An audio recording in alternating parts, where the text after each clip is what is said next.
Not only can you look at the universe and see it appears designed, you can look in at life and see it looks designed as well. In fact, let's go from the telescope to the microscope. Let's go back to the first one-celled creature. This is an amoeba, something like it the Darwinists say we all evolved from. You heard of the theory of macroevolution, from the goo to you via the zoo? Okay, this is the goo. Or from the infantile to the reptile to the crocodile to the gentile. Okay, this is the infantile right here. Now, notice, here's an important observation. It doesn't say made by God or made by natural forces on it. So how do you know where it came from? You have to use forensic principles and try and discover how this particular one-celled amoeba originated. And in order to do that, you've got to look inside the cell. Darwin didn't have the capacity to do this. Now we do have the capacity to do this. And when we look inside the cell, we see something Darwin never dreamed about. In fact, in order to show you this, I got to take you to your breakfast table. How many people in here like alphabet cereal? Anyone like alphabet cereal? All right, let's suppose you're a teenager. You want to have a bowl of alphabet cereal. You come downstairs one morning to have a bowl. You see the box is knocked over on the table, and right in the middle of the table, the letters spell, "Take out the garbage, Mom." What are you going to assume? The cat knocked the box over? Earthquake shook the house? No, you're going to say that's intelligent design from an intelligent being, Mom. Or let's say you're walking along the beach and you see in the sand, "John loves Mary." What do you assume? Crabs came out of the water and made that message? Waves did that? No, you're going to say that had to be the product of intelligence, because you know in all your prior experience that messages only come from minds. Well, if that's the case, where does this message come from? DNA, the four-letter genetic alphabet that every living thing has. You have DNA, I have DNA, a banana has DNA. And this message in you, in every one of your cells, is about 3.5 billion letters long. All the letters are in the right order, save a rare error or so. How did that get here? Where did this code come from? And what is this thing? Bill Gates put it well. He said DNA is like a computer program, but far, far more advanced than any software ever created. Where do codes come from? They come from coders. Where do programs come from? They come from programmers. So where does DNA come from? What we're saying here is DNA is a message. It's like take out the garbage, Mom. It's just a lot longer. And the question is, how much DNA was in the first one-celled amoeba or something like it? Well, before I tell you, how big is an amoeba? An amoeba, you could line up several hundred amoebas in an inch. And in each one of them, you've got 1,000 volumes of an encyclopedia worth of DNA in that amoeba, in each amoeba. It seems to me that life requires an intelligent cause. In fact, to believe that that resulted by natural forces is like believing that the Western Michigan University Library resulted from an explosion in a printing shop. You see, I don't have enough faith to believe that. You say, well, how do you even know this is true? Who told you there's that much information in a one-celled creature? Some Christian? No. You know who told me this? Richard Dawkins, the great atheist, who in his book Blind Watchmaker admits this. Now some atheists will say, oh Frank, you're making a God of the gaps argument. What's a God of the gaps argument? You're plugging God in to say that he created life when someday we're going to find a natural cause for it, and you're going to look stupid for saying it was God. This is not a God of the gaps argument. Why? Because we don't just lack a natural explanation for this. I mean, when you see "take out the garbage, Mom" on your table, you don't just lack a natural explanation. You have positive, empirically verifiable evidence for an intelligent being. So we're not arguing from what we don't know, we're arguing from what we do know. When we see codes, we think a coder. When we see a program, we think a programmer. When we see a message, we think of a mind that created the message. So we're arguing from what we do know, not arguing from what we don't know. Now, I wish we had more time to talk about you biologically, but we don't. I just got a minute or two here to talk about it. In fact, this was all of us at one point in the womb. This is in the womb at 11 weeks. Question: is that animal, mineral, vegetable, or human? That's human. In fact, let's go back before this. Let's go back all the way to when your mother and your father got together. Have you guys had this talk before? I'll try and be discreet. I see some young people. When your mother and father got together, your father sent the entire population of the United States, 300 million soldiers, toward your mother's egg. And then there was a race. And you won! Don't let anyone ever tell you you're not special. You beat out 300 million others. You have blown away anything Michael Phelps has done. Now, seeing some of you limp in here earlier makes it hard for me to believe you were the fastest soldier in the gene pool. But you were. Now, your soldier was 20 to 30 times smaller than a grain of salt, yet it contained half of the genetic information that makes you you. And your mother's egg was about the size of a period at the end of a sentence in an average book, and it contained the other half of the genetic information that makes you you. And when your soldier and your egg came together, a new 100% genetic human being was created. Do you know you have not received any more genetic information from that point till right now? Your genetic information has just duplicated itself. In fact, there's only 4 things separating you from adulthood: time, air, water, and food. Those are the same 4 things that separate a 2-year-old from adulthood. Does this have implications on the abortion issue? Yeah, I think it does. We don't kill the 2-year-old. Why do we kill the unborn child in the womb? Genetically, it's the same. Now, from that point till right now, a construction project of astonishing complexity began taking place with no conscious input from you or your mother. Your cells began multiplying at a rate of 4,000 cells per second. Brain cells began multiplying at a rate of 100,000 cells per second. For most of you, anyway. Some cells became brain cells. Other cells became heart cells. Other cells became lung cells. How did they know how to do this? Nobody knows. Some cells became what they needed to become by walking across your entire body, so to speak, that it would be equivalent to you today walking across the United States alone. And that construction project continues to this day. You just made 4 million new red blood cells.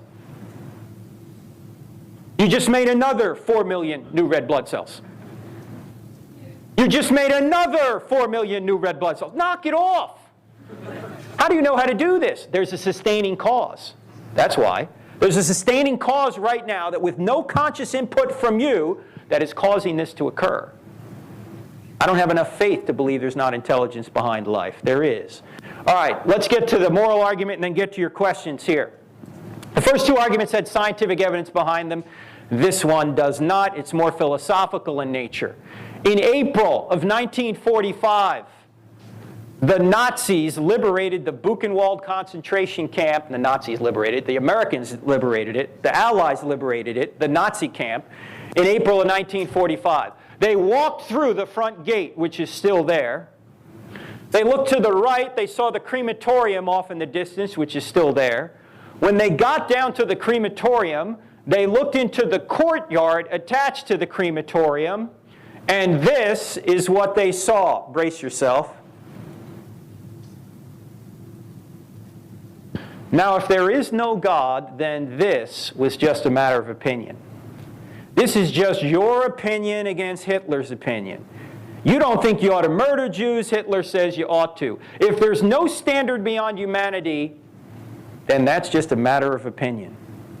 Everyone in this room intuitively understands this is morally wrong. Not just your opinion, but it's really wrong. If that's the case, there must be an unchanging, authoritative, objective moral standard out there, which is exactly what we mean by God. In fact, how can you discover who's right and who's wrong? Mother Teresa, of course, the Catholic nun who devoted her life to serving the poor in Calcutta, India, and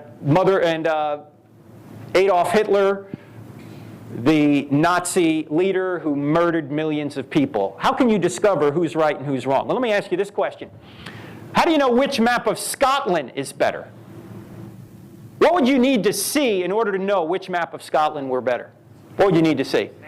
A what? A standard. What standard would that be? That would be the real unchanging place called Scotland, right?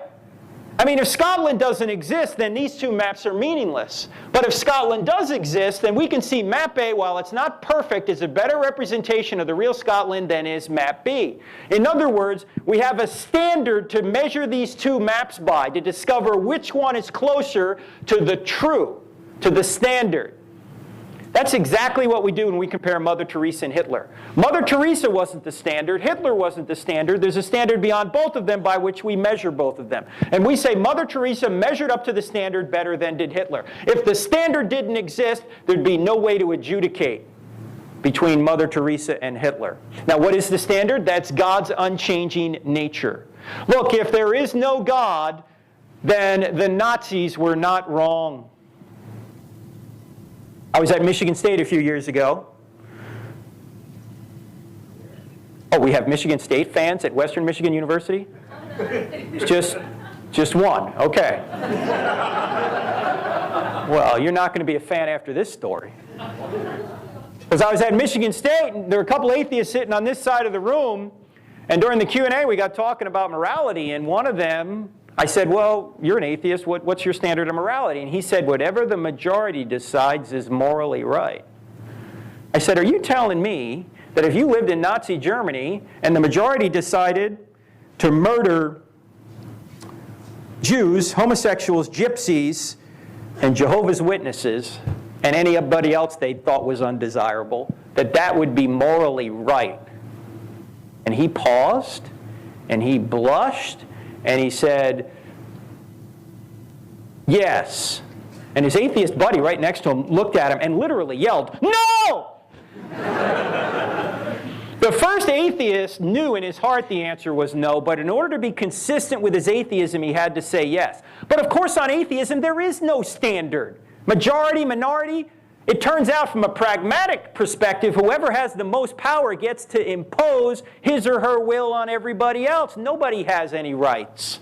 In fact, if there is no God, love is no better than rape. Not in an objective way. We may not like it, but it's not objectively wrong. And there are no human rights. Everybody in this room, no matter what your worldview is, you believe there are objective moral rights, human rights. That maybe we have the freedom of religion or the freedom of speech or the right to life at least. That people ought not kill you. You believe that. If there's no God, that doesn't really exist. That's just your opinion. If there is no God, religious crusades are not wrong. Christopher Hitchens, during our debates, would always say, well, you know, you religious people have done evil things through the crusades. And I'd say, well, you're absolutely right. But on atheism, why is that wrong? If there's no God, why not murder everybody to get what you want?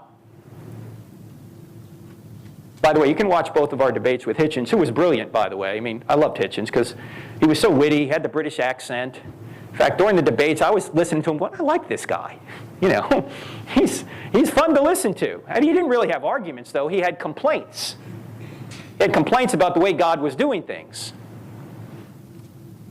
Also, tolerance is no better than intolerance if there is no God.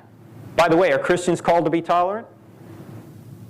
No. Christians are called to be loving. Tolerance is too weak. Tolerance says hold your nose and put up with them. Love says reach out and help them. And sometimes, in order to love people, you can't tolerate what they're doing because they're hurting themselves and others. We know this as parents. We don't let our kids do anything. That wouldn't be loving. Finally, you can't complain about the problem of evil if there is no God. In fact, C.S. Lewis thought that the problem of evil disproved God for many years. And he said there was too much injustice in the world for there to be a good God. And then he had an epiphany one day. He ultimately wound up writing in Mere Christianity that epiphany. Here was his thought. He says, as an atheist, my argument against God was that the universe seems so cruel and unjust. But how had I got this idea of just and unjust? A man does not call a line crooked unless he has some idea of a straight line. What was I comparing this universe with when I called it unjust?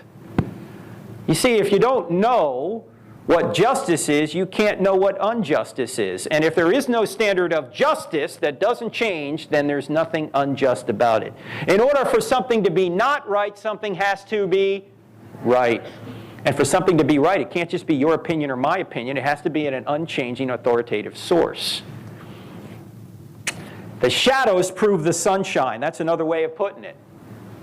Oh, you can have sunshine without shadows. You can have good without evil, but you can't have evil without good. You can't have shadows without sunshine. So the shadows prove the sunshine. That's another C.S. Lewis line. That's the way we know. I mean, if there's evil in the world, God exists. Why? Because there'd be no such thing as evil unless there was good, and there'd be no such thing as good unless God existed. So evil does not disprove God. It may prove there's a devil out there, but it does not disprove God. So let me be clear what we are saying and what we are not saying. We are not saying, theists are not saying that atheists can't be moral. They can. We are not saying that atheists don't know morality. They do. Do you need the Bible to know right from wrong? The answer is no.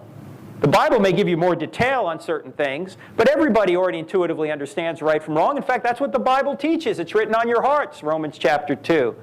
Everybody intuitively knows right and wrong on the basics. So it's not that atheists can't be moral. They can. It's not that atheists don't know morality. They do. What we are saying is that atheists can't justify morality. Knowing what's right does not explain why the standard of rightness exists. And this is the biggest mistake made in this argument. Atheists confuse what is known as epistemology with ontology.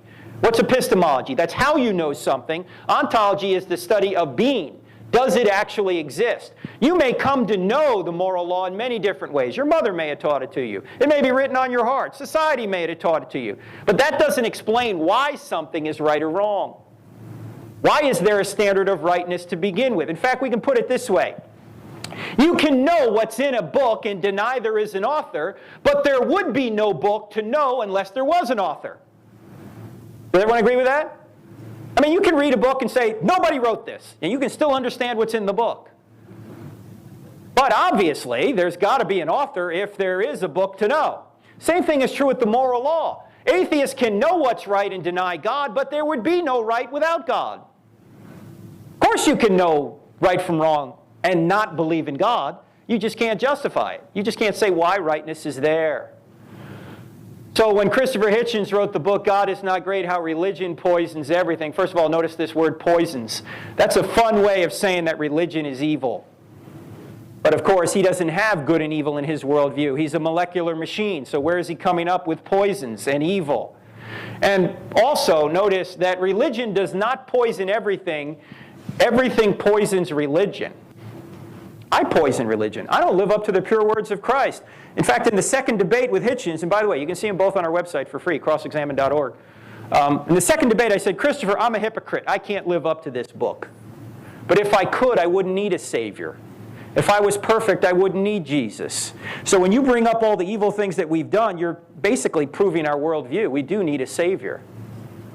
In fact, when people say I can't go to church because there's all these hypocrites down there, I always say, come on down, pal. We got room for one more.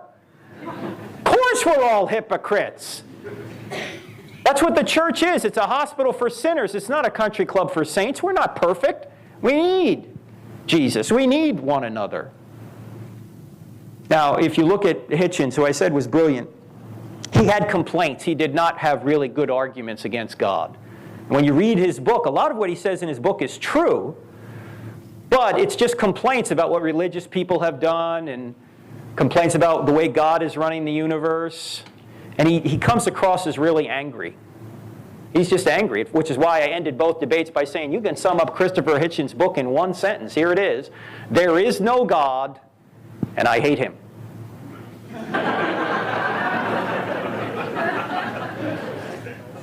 Now, tragically, Hitchens died a couple of years ago. I emailed him about 3 weeks before he died. Of course, I didn't know he was about to die. I knew he was sick, and I emailed him. I said, Christopher, I know some doctors at Sloan Kettering in New York. If they can help you, let me know. I'll connect you with them. And he emailed me back, and he said, I'd like to renew our debates.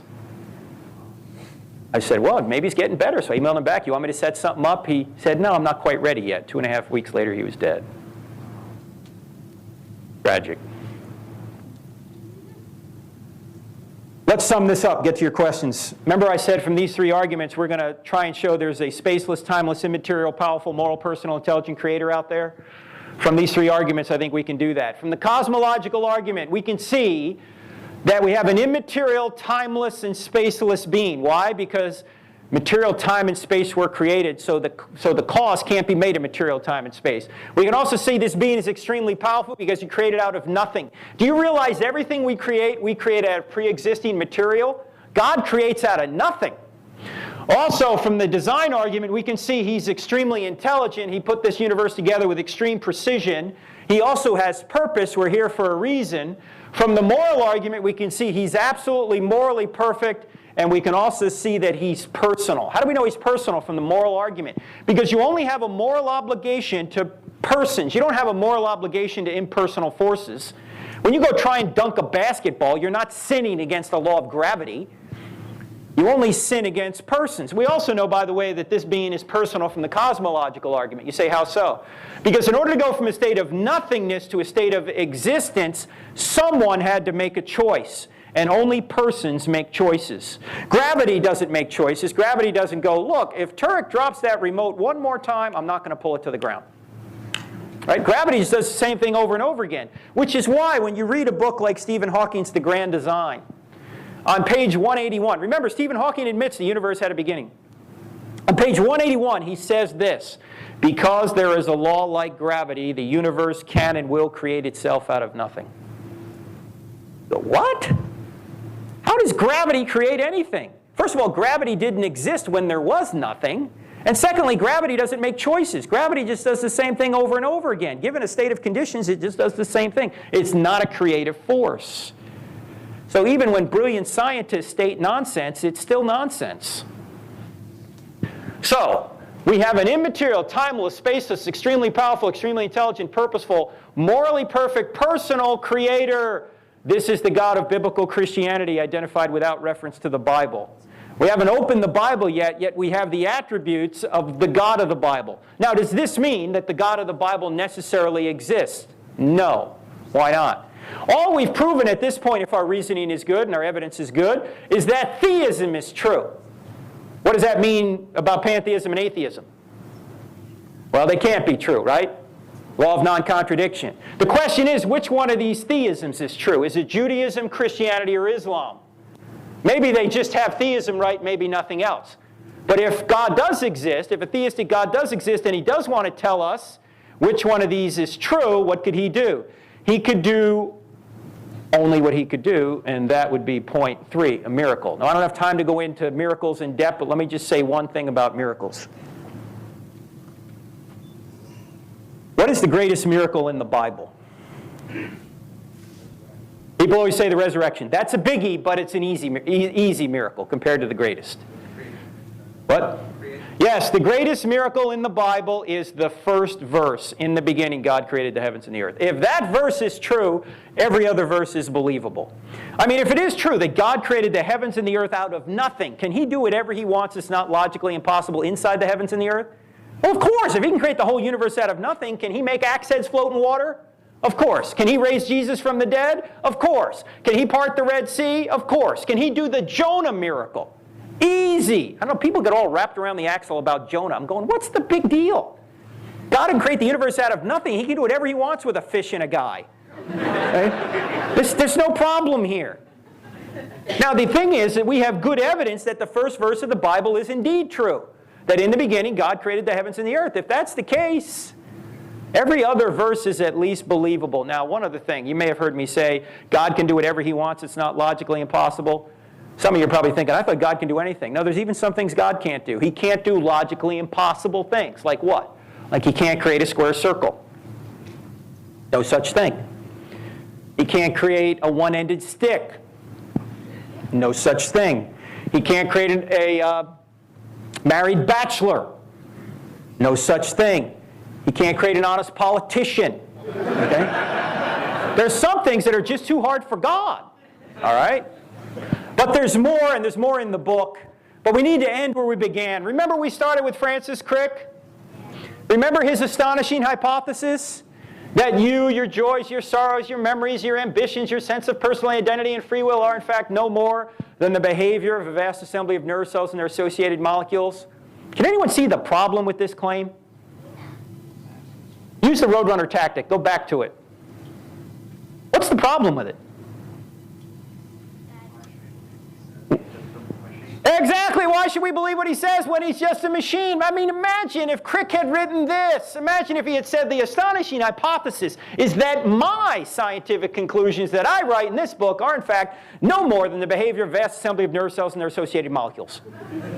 Would anybody believe anything he says? You see, this is why, for me, materialistic atheism is ultimately self-defeating.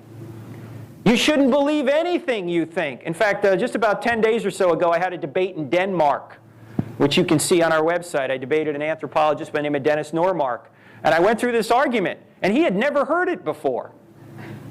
I said, look, if you're just a meat machine, then why should I believe anything you think?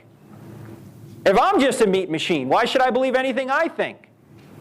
We're selves. We have souls. We make choices. We have free will. We can reason. That can't be explained on atheistic materialism. Look, Christianity might not be true. You may look at the evidence and go, I don't think it's true. But I'm telling you, one thing that can't be true is materialistic atheism. There's no way you could know it. I mean, it could be true. You just couldn't know it.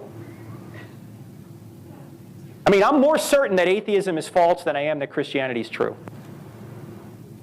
Just for this very reason right here. Now, what's the purpose of your life? Well, it's not a glorified Monopoly game. You're going to have to come to part 2, because we'll get into it then. And the book and the DVDs are in the back, by the way, if you want to get a book or a DVD from my friend Rick back there.